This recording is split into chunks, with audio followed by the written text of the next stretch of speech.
Me diz uma coisa, como é que você faz o planejamento das suas atividades? Como é que você trabalha? O que você leva em conta na hora de planejar a sua aula? Bom, esse é o assunto do nosso programa de hoje. Nós vamos examinar todos os detalhes do planejamento.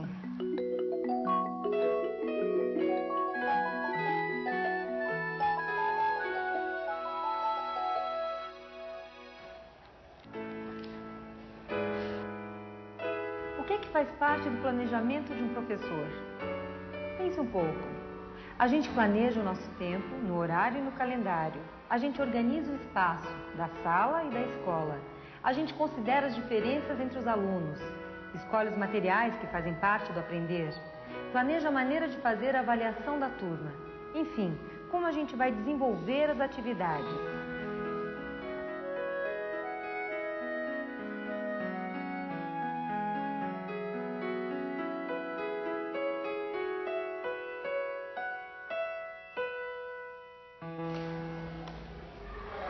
Bom, como você deve estar percebendo, a gente já analisou todos esses temas nesta série. Mas como você também já deve estar notando, todos eles aparecem de novo quando o assunto é planejamento de aula. Quando o professor planeja uma atividade, muitos fatores entram em jogo. Uma primeira questão que a gente poderia estar pensando seria a questão dos objetivos em jogo com a situação proposta. Então, assim, o que o professor espera em termos de aprendizagem dos seus alunos? O que ele espera vai determinar toda a elaboração, a realização da atividade. Então, um exemplo da gramática.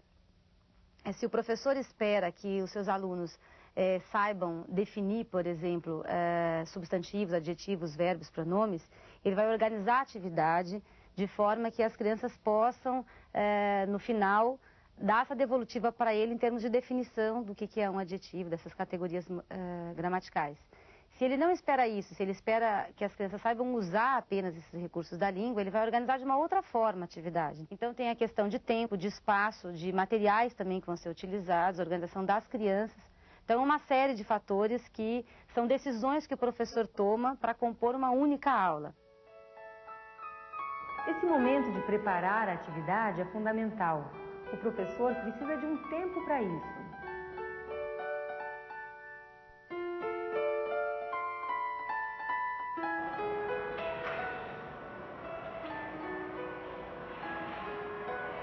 Agora, o professor também precisa se perguntar em algum momento o que é que meus alunos já sabem sobre o conteúdo e como é que esse conhecimento que eles já têm pode orientar o meu planejamento.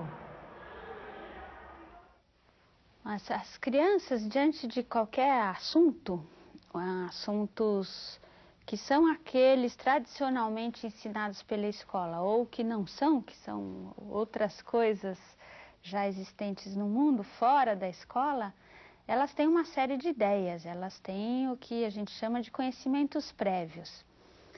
Então, elas não são como folhas em branco sobre a qual folha em branco a gente tem que escrever todos os assuntos e que elas só seriam repetidores daquilo que a gente as ensina, o que a gente escreve nessa folha em branco que seria a criança. Mas é preciso que os educadores aprendam a olhar para a criança e interpretar as relações que elas fazem sobre as informações que elas já têm e outras que elas venham a ter por intermédio daquele trabalho. na escola. E então nós chamamos de conhecimento prévio, na verdade, muito mais o modo de relacionar dados e informações, a maneira de conhecer, que é muito específica de cada criança, não só específica de cada região do país, de cada cultura, mas de cada indivíduo. E como isso é assim, um disparador, uma matriz, é a única possibilidade da criança estar lá, é ser do jeito que ela é.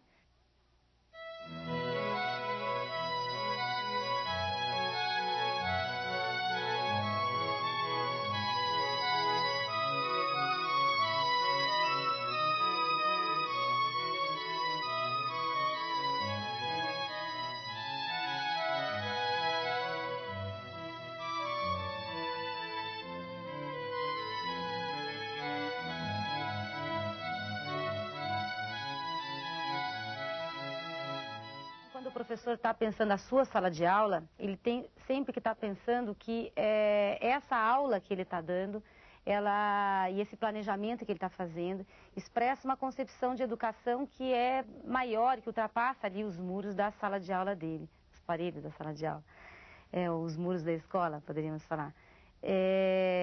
Então, a hora que o professor está planejando, está embutido ali uma ideia de aluno, como é esse sujeito que aprende, uma ideia sobre o conteúdo, como é a visão que esse professor tem sobre o conteúdo e qual é a visão que esse professor tem sobre o que é ensinar, qual é o papel do professor.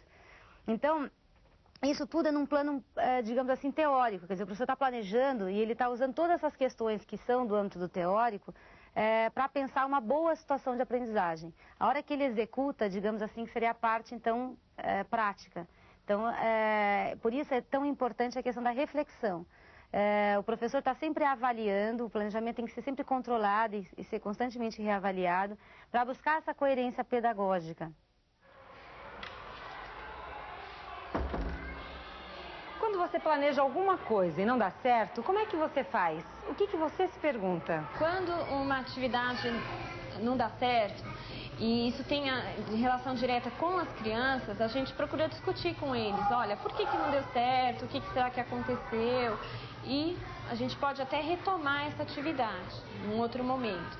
Mas quando é uma coisa que é imperceptível para as crianças e é uma coisa que a gente levantou, que a gente percebeu, a gente volta a discutir em cima daquilo, a gente procura ler, procura assessoria, procura de algum jeito tentar retomar aquela atividade e tentar pensar em novas formas de aplicar essa atividade. Você planeja uma atividade de uma situação problema, que você acha que as crianças põem em jogo o que elas sabem para tentar resolver e que, na verdade, não funcionou. Não funcionou porque ela não estava adequada ou porque ela estava, assim, além do que as crianças poderiam dar nesse momento, entendeu?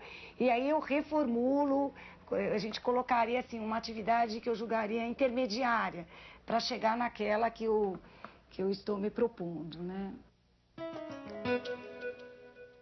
Que outras perguntas os professores fazem para avaliar o planejamento, para poder mudar o rumo da aula, para detectar problemas? Como é que eles fazem?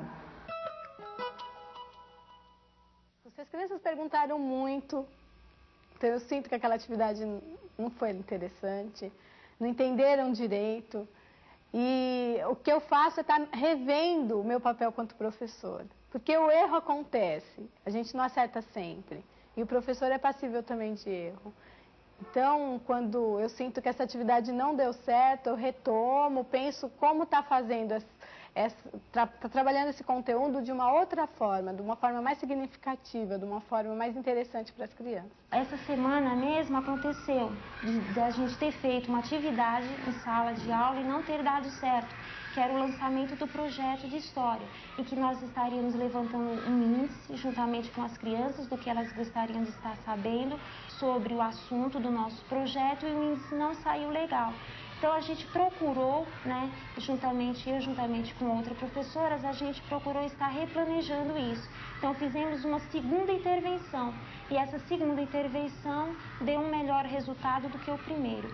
Às vezes foi o enunciado que não estava claro, às vezes o nível cognitivo das crianças não alcançaram aquela atividade. Se for uma coisa que eu sei que tem como retomar, eu retomo com as crianças. Se eu vejo que naquele momento não é possível, eu espero se precisar, numa nova oportunidade, ela é retomada. Tem vários fatores que a gente precisa levar em conta. Quer dizer, como a gente encaminhou essa atividade, né? Como foi preparada ali a consigna, quer dizer, o que está pedindo a atividade, estava claro ou não estava claro. Muitas vezes a atividade não dá certo, não é porque a criança não está entendendo, é porque a atividade, ela é complexa, porque a gente às vezes acaba complicando. Assim, como você encaminha, eu acho que é muito importante. E aí, assim, se não deu certo com quantos, né? Com a maioria, com alguns. Qual é o tipo da atividade, né? Eu acho que aí você vai ter que avaliar um pouco individualmente também, né? Por que com aquela criança ou com aquele determinado número de crianças deu, com outro não deu. Acho que são várias coisas para estar reconsiderando, né? E eu acho que é importante retomar. Assim que percebo que não está dando certo, paro. Nunca levo adiante para que o erro continue. E a partir daí eu vou refletir, vou procurar todos os pontos que podem ser reformulados, vou tentar fazer um relatório dizendo por que esses pontos não deram certo e modificar, redimensionar a atividade. Na verdade, quando o professor tem todo esse esforço de estar pensando previamente sobre as suas intenções com a atividade que ele quer propor para os alunos e esse esforço de fazer e de avaliar, ele, na verdade, está buscando uma aprendizagem de maior qualidade com seus alunos. Que eles aprendam conteúdos relevantes, que tenham utilidade fora da escola, de uma forma que seja significativa, que tenha vínculo com o que eles já sabem. Enfim, o que o professor busca e todo esse esforço, ele só tem sentido se a gente está pensando em melhorar a qualidade do processo de ensino-aprendizagem.